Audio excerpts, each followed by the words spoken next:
Star Trek is ready to upend everything we know about Sisko because of his secret ties to Bajor.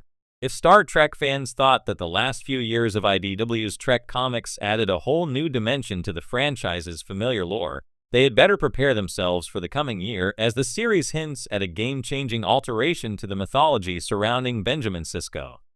The new revelation may prove to be controversial, but it is not out of line with familiar Trek storytelling devices.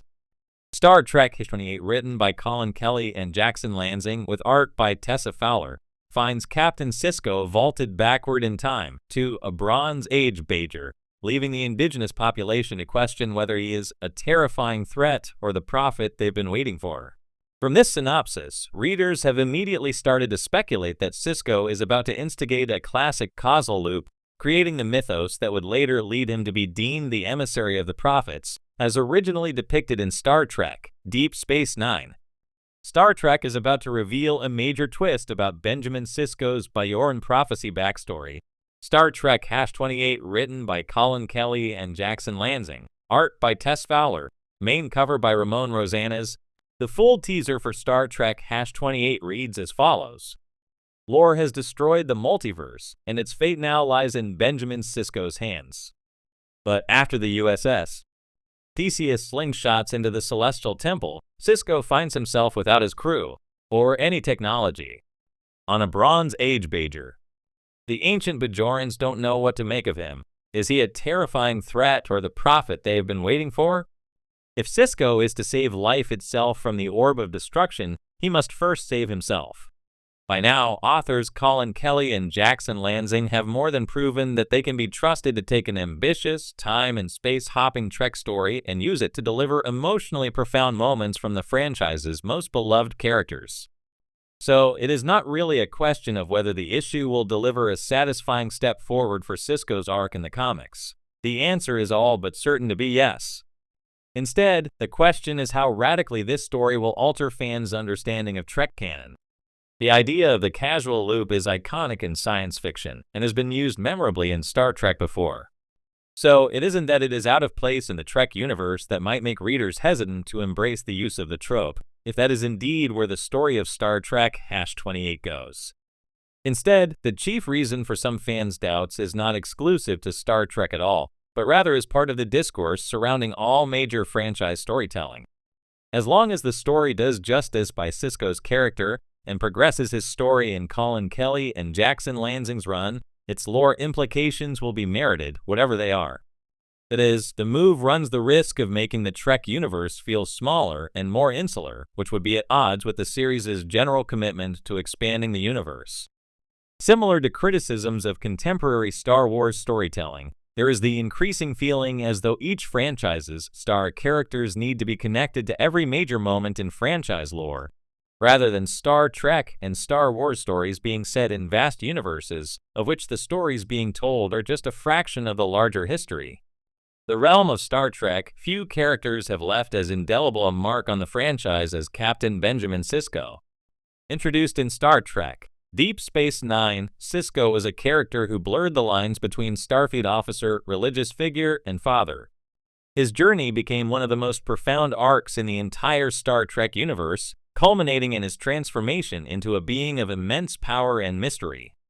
But if recent rumblings are anything to go by, the return of Sisko may be on the horizon, and this time, his secret ties to Bajor could redefine everything we thought we knew about him and the larger Star Trek universe.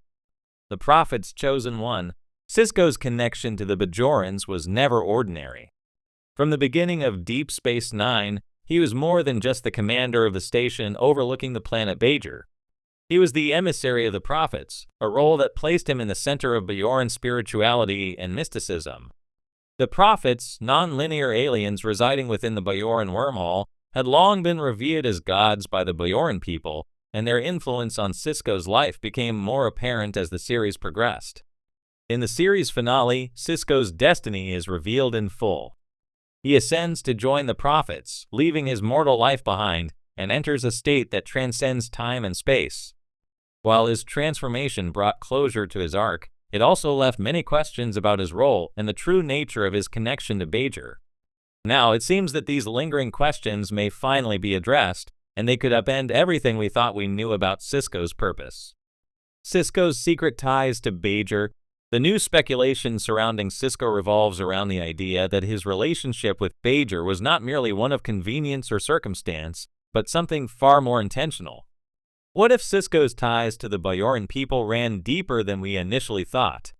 What if his arrival at Deep Space Nine was not just a product of Starfleet orders, but the fulfillment of a long-forgotten prophecy or a cosmic plan set in motion by the prophets millennia ago? One theory suggests that Sisko may have Bajoran ancestry or was, in some way, chosen from birth to be the emissary.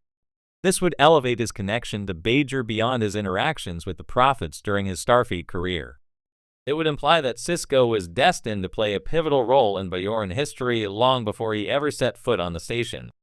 His mysterious mother, Sarah Sisko, who was revealed to have been possessed by a prophet to ensure Benjamin's birth, could be part of a broader lineage that ties him directly to Bajor.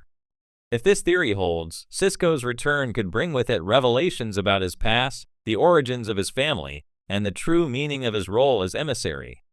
The prophets, always cryptic in their communication, may have more to reveal about why they chose Sisko and what his continued existence as a being outside of time means for both Bajor and the wider galaxy. The prophets' grand plan. Another angle to consider is the possibility that the prophets have a larger, more intricate plan for Bajor, and Sisko is at the center of it. Throughout Deep Space Nine, the prophets were portrayed as enigmatic but ultimately benevolent beings. However, their actions often raised ethical questions about their interference in mortal affairs. Could the prophets' connection to Bajor, and by extension Sisko, be part of a grander cosmic design that transcends the politics of the Alpha Quadrant? Sisko's journey as the emissary could have been just the beginning of a larger story involving Bajor's place in the galaxy. The Bajorans' ancient connection to the wormhole and the prophets suggest that the planet may be more important to galactic events than previously understood.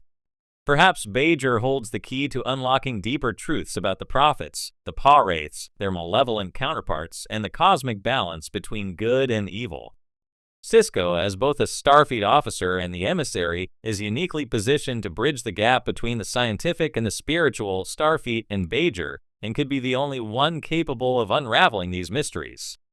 A new Sisko for a new era. If Star Trek is indeed ready to revisit Sisko's story, it could mark a significant shift in the franchise's approach to storytelling. The modern iterations of Star Trek, including Discovery and Picard, have delved deeper into the emotional and spiritual journeys of their characters, pushing the boundaries of what we expect from the series.